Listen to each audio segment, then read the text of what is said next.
Bonjour, aujourd'hui dans Les Experts, je reçois Evelyne Chamaillet. Elle est auteure, romancière et directrice de publication d'un magazine. Bonjour Evelyne.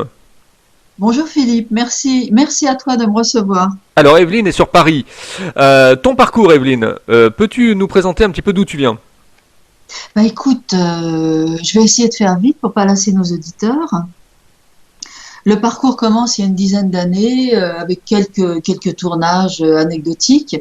Bon, le seul qui a été vraiment important, c'était Si tu meurs, je te tue, où j'ai eu la chance de rencontrer mon amie Mylène de Mongeau. Et puis, je me suis vite rendu compte que c'était pas vraiment mon chemin. Donc après, j'ai créé et produit une émission de radio qui s'appelait La Bulle d'Evelyne, où j'ai reçu beaucoup d'artistes. Je me suis fait un peu la main, si tu veux. Et Mhm. puis, un jour, je me suis rendu compte que, bon, j'avais plus envie d'écrire, en fait, que de parler.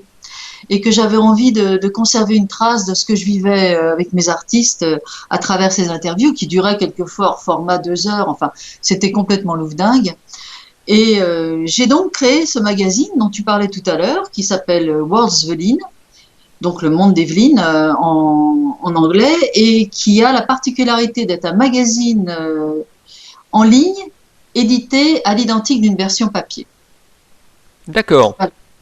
Voilà, le magazine c'est ça, et je fais un peu la même chose, mais d'une manière peut-être plus approfondie dans ce magazine, ce que je faisais en fait dans la bulle d'Evelyne, sauf qu'évidemment je fais des reportages, c'est un petit peu différent, c'est plus la palette est plus étendue, dirons. Ouais, c'est un magazine en ligne, hein, c'est pas un magazine en papier, hein. Non, effectivement, c'est un magazine en ligne. Pourquoi? Parce que il faut avoir les reins très solides maintenant pour monter un magazine version papier. Ouais, ça c'est sûr, ouais. Donc le papier, si tu veux, il existe à travers mes romans, notamment le second, qui lui, effectivement, est en version papier et que les gens peuvent toucher, ils peuvent corner les pages, ils peuvent, voilà. Alors moi je l'ai lu ce livre. Il s'appelle La femme qui voulait être aimée. Et c'est un bouquin qui est très intéressant parce que, en fait, c'est des personnages qui sont très attachants, quoi. On est carrément rivé, on est happé par les personnages. Ils reviennent dans notre tête et puis même à la fin du livre, on aura envie que ça continue. Donc, moi, j'ai adoré ce livre. J'ai passé vraiment d'un grand moment à le lire. Et en plus, je lis normalement lentement et là, je l'ai lu vite.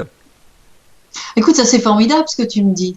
Et ce qui est drôle dans cette histoire, tu vois, c'est qu'avec un titre pareil, j'aurais pu faire fuir le lectorat masculin. Ça a été tout l'inverse.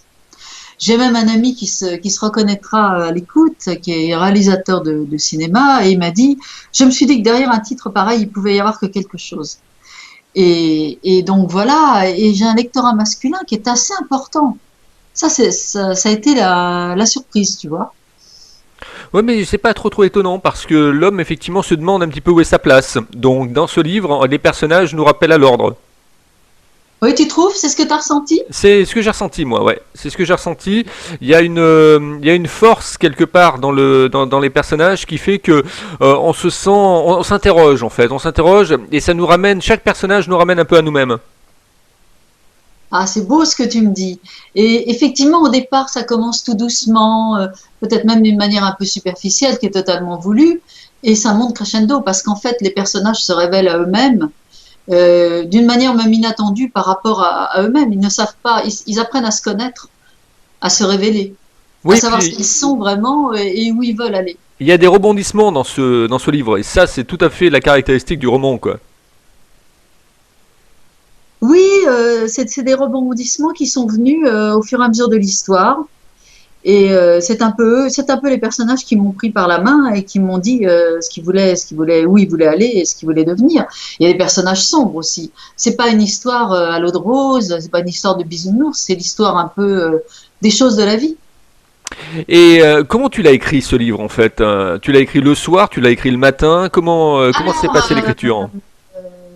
je vais en décevoir plus d'un parce que je ne fais pas partie de ces auteurs et que je ne critique pas le moins du monde, qui se lèvent à 4 heures du matin et qui vont se fixer, par exemple, d'écrire de 4 heures du matin jusqu'à midi. Ça, c'est pas mon truc. Moi, j'écris quand je le sens et quand j'en ai envie. Alors, ça peut me prendre à n'importe quel moment. Par contre, à partir du moment où je sens cette petite sonnette d'alarme, où mes personnages m'appellent, là, je ne décroche plus. Je suis avec eux, je reste avec eux jusqu'à temps, si tu veux, que la vague se retire. Et je travaille comme ça. Je travaille, peut-être oui, une certaine forme d'instinct. Je peux très bien avoir une idée en pleine nuit, me réveiller et d'avoir peur qu'elle s'envole, descendre et aller la noter sur un cahier. J'écris comme ça. Par contre, quand je commence vraiment le roman, même si tu veux, si j'ai des horaires un peu débridés, un peu lâches, un peu libres, je ne le lâche plus jusqu'à temps qu'il soit terminé. Alors il y a une préface d'Olivier Lejeune. C'est vrai que Ah, on n'attend pas Olivier Lejeune en préface, mais c'est vrai que moi ça m'a étonné parce que je me suis dit là il est rentré de plein pied aussi dans la lecture du livre. Il l'a aimé ce livre et il décrit bien effectivement ta personnalité au travers de la préface quoi. alors, ce qui est merveilleux, c'est que Olivier, justement, est un auteur, c'est une référence dans le métier. Il ne laisse pas passer une virgule, il met en scène des pièces de Sacha Guitry. Donc, si tu veux, c'était un peu casse-gueule de lui envoyer ce roman. Et, il avait déjà lu le premier, il avait aimé, et bon, voilà. Et on sent à travers sa préface, justement, qu'il a aimé ce roman. Et c'est ça qui est beau. Sa préface est magnifique. Et ça m'a énormément touchée. Et je pense qu'effectivement, bon, je connais Olivier, il fait partie de ceux que j'appelle affectueusement mes artistes parce que il a fait la couverture du magazine, il est passé plusieurs fois. Mais voilà, il a très bien perçu en fait qui j'étais, mais je pense quand même qu'il a su m'oublier à travers l'écriture, Ah, ce qui fait la force aussi de à la femme travers qui la lecture plutôt. voilà, ce qui fait la force de la femme qui voulait être aimée aussi, c'est sa couverture. La couverture est très accrochante. Moi, c'est vrai qu'à chaque fois que j'en ai parlé, parce que bon, après l'avoir lu, j'en ai parlé à différentes personnes. Je leur ai dit, bah tiens, moi, je suis en train de finir un roman. Ah ouais, t'es en train de finir un roman. Ouais, ouais, c'est quoi, etc. Et donc, on en a parlé un petit peu. Et ils m'ont dit, bah tiens, on aimerait bien voir la couverture. Et donc, je leur ai donné le lien où ils pouvaient le trouver un petit peu partout. Et c'est vrai qu'effectivement, quand ils ont vu la couverture, ils ont été accrochés. Ils m'ont dit, bah oui, ça donne envie de le lire. Alors, ce que je pourrais t'expliquer très brièvement, c'est que l'avantage et la beauté de cette histoire, enfin de l'histoire de l'élaboration, de la construction du roman, c'est que j'ai pu l'assurer et l'assumer de A jusqu'à Z. J'ai choisi cette solution de prendre cette plateforme dont je pense pouvoir donner le nom, Oui, bien sûr, ouais. si tu m'y autorises, c'est The Book Edition. Bon, qui a l'avantage effectivement de diffuser partout, mais où je pouvais faire exactement ce que je sentais et ce que je voulais. J'ai donc choisi une illustratrice. On a longuement discuté sur les tendances du moment parce que les tendances maintenant sont plutôt à l'illustration. Et il fallait faire quelque chose de sobre, mais qui donne une image quand même de ce que c'était. Et évidemment, le personnage central, c'est Laurie, donc il fallait que ce soit Laurie qui soit là. Et elle a eu la magie dans les doigts pour créer ce personnage, le dessiner comme moi je l'avais écrit. Et sur le fond des tours de Manhattan, où une partie du roman se déroule, une courte partie. Mais je n'ai pas eu ce chagrin qu'on éprouve quelquefois quand on termine un roman parce que l'histoire ne t'appartient plus, les personnages ne t'appartiennent plus, c'est fini, l'histoire est finie. C'est un peu comme un chagrin d'amour. Là, non. Moi, je suis en plein épanouissement parce que j'accompagne cette histoire partout. Alors évidemment, avec les incidents, cette catastrophe sanitaire qui nous touche, euh, j'ai dû abandonner mes projets de salon du livre, j'ai dû abandonner pas mal de choses, mais ma foi, bon, ben voilà, on est dans un contexte général et je reprendrai le tout une fois ce cauchemar terminé. Est-ce que tu penses également faire un film de cette histoire? Alors, moi personnellement, non, parce que ce n'est pas mon métier, mais j'ai un ami réalisateur qui a été très touché par mon livre et il l'a même écrit hein, sur les réseaux sociaux, donc je peux le dire. Et il m'a dit je le verrais bien comme un film à la Sautet. Bon, on aime ou on n'aime pas ce genre d'histoire. Voilà, c'est l'histoire des choses de la vie. Ah, tout à fait. Et bon, mais voilà, après c'est un petit peu compliqué, et puis ce serait plus vraiment. Bon, bah là, c'est évidemment les personnages m'échapperaient quand même parce que le réalisateur a son regard qui n'est pas nécessairement celui de l'auteur. Alors, peux-tu nous présenter une journée type de travail, alors avec et sans confinement? Alors, on va commencer par sans confinement parce que c'est plus rigolo et que c'est plus facile. Mhm. Bon, bah alors, j'ai deux casquettes, si tu veux. Donc, ça dépend des semaines, parce que je vais avoir des semaines où je vais aller au théâtre tous les soirs pour le magazine. J'ai des interviews, donc je me déplace, je fais venir mes artistes dans un hôtel 5 étoiles. On se retrouve là-bas, on fait l'interview. Après, les jours qui suivent, il faut retranscrire les enregistrements, et ça, c'est le côté très fastidieux, parce qu'il faut réécouter, réécouter encore, pour ne pas trahir l'artiste qui t'a parlé, qui t'a accordé sa confiance dans cet entretien. Donc il ne faut absolument pas déformer ce qu'il t'a dit. Donc ça, après il y a la mise en page. Donc on va tabler sur une dizaine de jours pour le magazine. Et le restant, c'est l'écriture.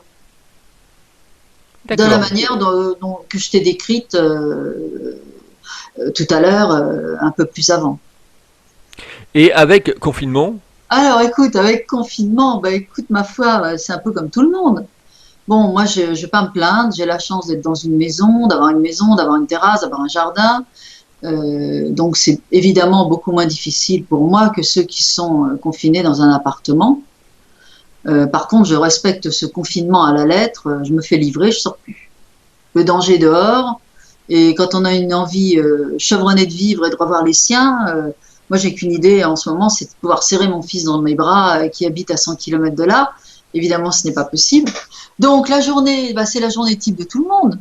C'est ouvrir le frigo et regarder, tu sais, et puis ouvrir les placards et regarder ce qui reste. Mhm. Hein, c'est banal, c'est faire à manger, c'est m'occuper de mes oiseaux, c'est m'occuper de mon chat. Et puis, c'est quand même m'occuper du tout venant, parce que évidemment, le magazine est en stand-by en ce moment, mais il ressortira peut-être fin mai, à la fin du confinement, quand je pourrai enfin pointer le bout de mon museau dehors et retourner à la rencontre de mes artistes et vivre avec eux. Donc le reste, je ne peux plus aller à la poste poster mes romans qui partaient de mon site parce que le bureau de tri est fermé. Mhm. Ben oui, oui, oui, oui, oui. Donc c'est The Book Edition qui s'occupe d'envoyer mes livres. Alors ça, c'est une partie qui a sauté, mais il me reste quand même la partie de l'écriture. Et justement, comme malheureusement, on ne sait pas combien de temps ça va durer, et pour casser un peu ce côté anxiogène qui m'étreint moi aussi, comme tout le monde, même si je m'efforce de ne pas le montrer trop, parce on n'est pas là pour paniquer les autres. Les autres, c'est nous.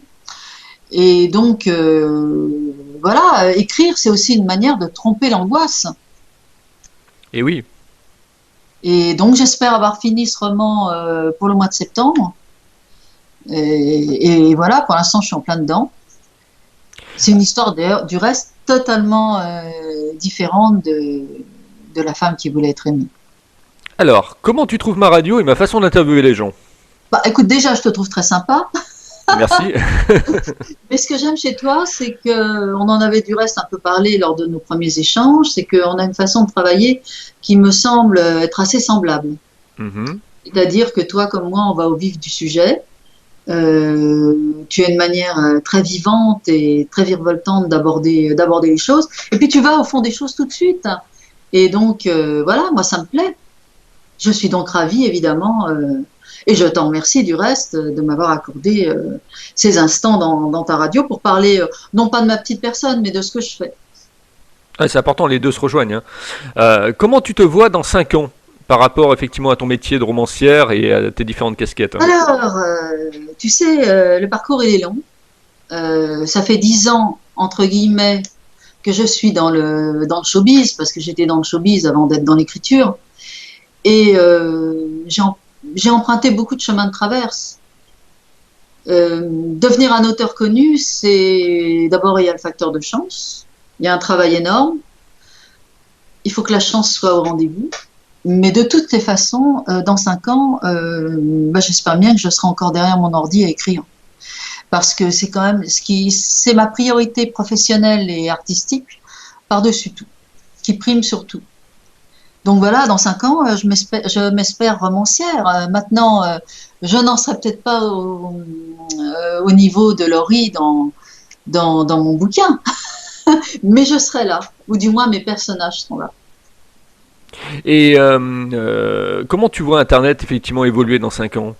Alors, ça, c'est une question vraiment pointue, et c'est même une question casse-gueule, parce que Internet, tu vois, même à l'image des téléphones, ça ne cesse d'évoluer. Mhm. Donc, on peut imaginer des choses insensées.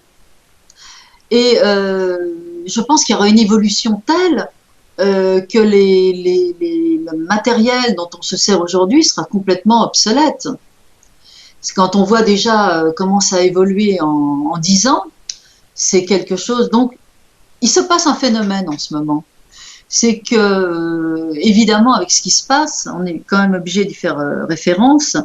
Euh, tout s'exacerbe sur les réseaux sociaux.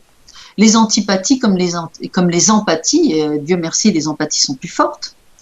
Et là, il y a un phénomène qui fait qu'on est plus dans la vie virtuelle que dans la vie réelle, comme une sorte de réconfort. Alors, est-ce que dans 5 ans, ce virtuel aura pris encore plus d'importance? C'est fort possible.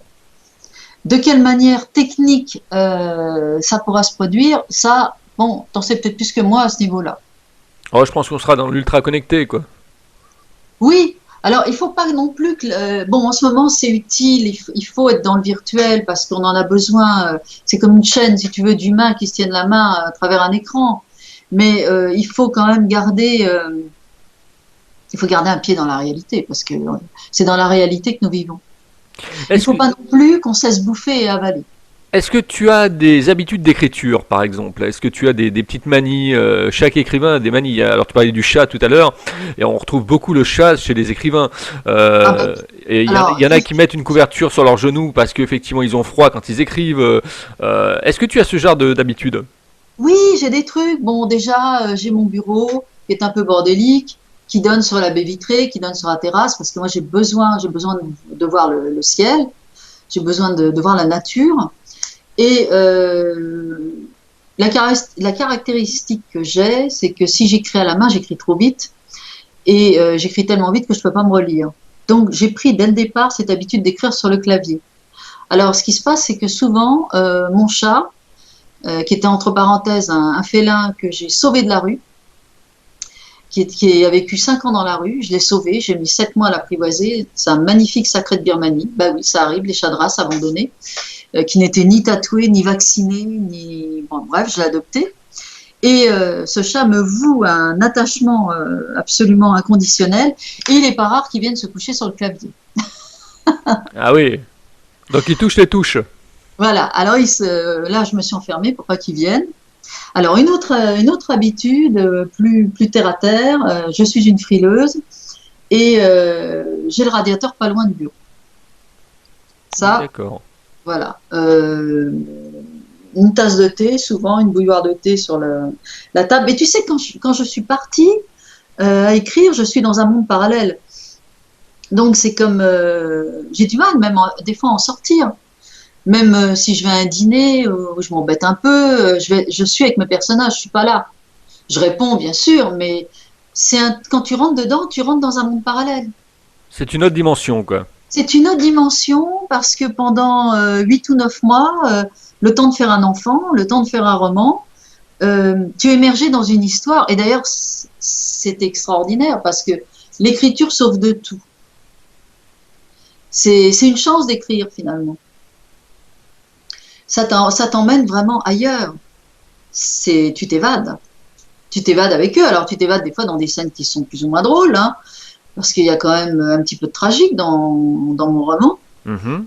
Et parce que je l'ai senti comme ça, et bon, ben voilà. Et puis la vie, quelquefois, la vie est une tragicomédie aussi, hein. La comédie dell'arte. Ouais, c'est ça, la vie est un théâtre, et t'as des gens qui rentrent sur la scène, ils vont rester dans ta vie, ou ils vont rester sur la scène de ta vie, ou ils vont partir aussi vite qu'ils sont venus. Et c'est ça la vie. Ouais. C'est très rigolo quand on réfléchit à la manière dont les gens entrent en scène dans ta vie. La vie est un théâtre. Est-ce que tu mets de la musique quand tu écris? Non, je travaille dans le silence, j'ai besoin de ça. Le Je suis silence, d'accord. vraiment dans un silence absolu. Euh, bon, bah, il arrive que le téléphone sonne, mais il arrive aussi que je réponde pas parce que on perd le fil. Tu sais, tu as une idée. Moi, je fais pas de. Tu parlais justement de rite. Je ne suis pas une femme qui fait des plans. C'est-à-dire que bon, j'ai les personnages en tête, je sais qui ils sont, je sais comment je vais les appeler, et ainsi de suite. Mais je ne fais pas de plan du début jusqu'à la fin, même si je connais le début et si dans ma tête je connais la fin. Tu vois, Mhm. c'est un peu au jour le jour. C'est ce que je sens, c'est un ressenti puissant, violent. Ouais, tu écris suivant tes émotions, quoi. Oui, c'est ça, parce que bon, bah, je suis une femme d'émotion, je pense. Et entière. Donc, Ah oui, entière, ça passe ou ça casse. bon, en tout cas, il faut lire La femme qui voulait être aimée parce que c'est un bon roman. C'est un roman qui va vous prendre et qui va plus vous lâcher. C'est un roman où on tourne les pages au fur et à mesure et on n'a pas envie de retourner en arrière. Au contraire, on va en avant, on bondit de page en page et on se dit à la fin, bah oui, mais c'est dommage que ça se termine parce qu'on aimerait bien effectivement avoir encore une suite de ces personnages. Alors là, la suite, elle n'est pas possible parce qu'on ne va pas dévoiler la fin, Ah bah tu non. la connais. Mais si tu veux, sur cette fin, elle est aboutie. C'est-à-dire que les deux personnages principaux ne peuvent pas aller plus loin. Et ils ont tout fait, ils ont tout dit. Donc, honnêtement, on m'a déjà demandé de faire une suite, mais je la sens pas, quoi. Est-ce que c'est compliqué justement de mettre le mot fin à une histoire? Alors, c'est compliqué et pas compliqué parce qu'en fait, si tu veux, la fin, elle s'impose d'elle-même. C'est-à-dire que tu sais toi-même, quand tu arrives au bout de l'histoire, quand tu sais que tu pourras pas aller plus loin. C'est les personnages qui écrivent le mot fin. Tu sais que c'est fini. Mhm. Alors évidemment, bon, on y revient. Hein, quand tu écris un ouvrage, un livre, tu l'écris pas d'une traite, tu y reviens. Et heureusement, parce que ça peut pas être abouti du premier coup. Donc tu reviens sur des scènes, tu les travailles, t'en changes certaines, mais le fond est là. Et c'est les personnages qui te disent quand c'est fini. Quand tu sais que tu pourras pas aller plus loin. Voilà. Donc c'est comme ça que ça se passe. Ouais, c'est une sorte de sculpture des sentiments, une sorte de sculpture des émotions et des personnages, quoi. Oui, c'est ça, c'est exactement ça. C'est comme ça que je le ressens, du moins. Alors, Et est-ce que quelque part tu as eu un peu le syndrome de la page blanche au départ? non, non, parce que ça rejoint ce que je te disais tout à l'heure. Et c'est simple, la raison en est simple, c'est que j'écris à l'instinct, c'est-à-dire j'écris, il va me venir un flash, je vais voir la scène et je vais me dire, ah, voilà, et j'y vais, j'écris et je décolle plus de mon bureau. Et une scène va me venir à n'importe quel moment. Ça peut me venir en voiture, ça peut me venir en regardant quelqu'un qui traverse. Et je vais inventer une histoire sur ce personnage, je vais lui inventer une vie. Et voilà, donc j'ai pas l'angoisse de la page blanche parce que je ne me conditionne pas à écrire de telle heure à telle heure pour dire voilà, j'ai écrit tant de pages, j'ai écrit ça. Non. C'est pour ça que j'ai pas l'angoisse de la page blanche. En tout cas, c'est que du bonheur à pouvoir te lire, et je pense que les gens qui vont lire ce livre repartiront pas indemnes du bouquin. C'est-à-dire qu'on se dit, voilà, il y a quelque chose qui est resté en nous, on va presque rencontrer ces personnes, quoi. Je Bah, sais pas, c'est-à-dire que, pardon, t'avoir il y a coupé. une sorte de sorte, pas de sortie de corps, mais il y a une sorte de, on est une sorte de téléportation, quoi. On se dit à n'importe quel moment dans la rue, on peut rencontrer ces personnages. Oui, on rentre dedans. Voilà, On rentre parce dedans qu'il y a un parce côté qu'il affectif quelque part qui se crée au niveau de chaque personnage. oui, et ça, c'est très brièvement, quand j'ai présenté mon livre à Jaunenet, la bibliothèque de Jaunenet, quand le livre est sorti, j'ai une amie là-bas qui est prof d'histoire et elle m'a dit, écoute, c'est incroyable, moi je me suis identifiée au personnage masculin. C'était très rigolo. Mhm. Et ce personnage masculin qui est souvent controversé, parce qu'il y en a qui le trouvent con au départ, euh, il est très fort quelque part. Et voilà. Oui, puis il y a la magie des facettes dans les personnages. C'est-à-dire que quelque part, on les croit comme ça, et puis en fait, on voit que d'une certaine manière, ils vont rebondir, ils vont montrer un autre visage, etc. Donc on s'adapte au fur et à mesure. On est obligé de s'adapter, de toute façon, au niveau de la femme qui voulait être aimée, parce que si on s'adapte pas, On suit pas. on suit pas, on est perdu. Mais ils sont tous cabossés quelque part. Hein. Ils sont tous un peu, Ouais, pas fêlés, mais ils sont cabossés. ouais. Cabossés chacun dans leur parcours, dans leur certitude, dans leurs errances. Et c'est ça qui est beau justement, c'est que c'est qu'eux-mêmes, au départ, ne savent pas exactement où ils vont aller. Il y en a, d'ailleurs, il y a une forte connotation de résistance de la part de Maxime, quand même. Tout à fait. C'est un personnage masculin que j'ai beaucoup aimé, je me suis beaucoup investie dedans. Et, et puis, justement, tu parlais de facettes tout à l'heure, on voit bien au fur et à mesure du roman que c'est pas exactement celui qu'on pensait être au départ. C'est un peu comme un kaléidoscope, c'est-à-dire que on regarde, on voit une image, on tourne un petit peu le kaléidoscope d'un angle et on voit une autre image. Voilà, c'est ça, il y a quelque chose derrière. Et il y a de la noirceur aussi, hein. Il y a un personnage qui a beaucoup de noirceur et qui en amène beaucoup au roman. Euh, c'est des gens qui se laissent... ils font ce qu'ils peuvent, en fait. C'est Ils font ça. ce qu'ils peuvent avec leurs fêlures, avec leurs blessures. Ils se battent aussi pour continuer à avancer dans la vie. Et en fait, c'est ça.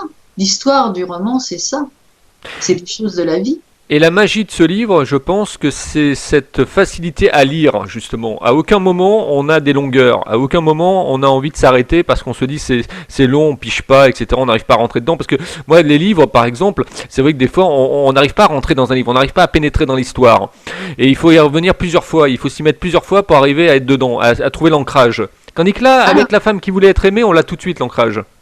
alors, c'est une amie romancière qui me l'avait dit. Elle m'avait dit, un roman, il faut rentrer dès la première page.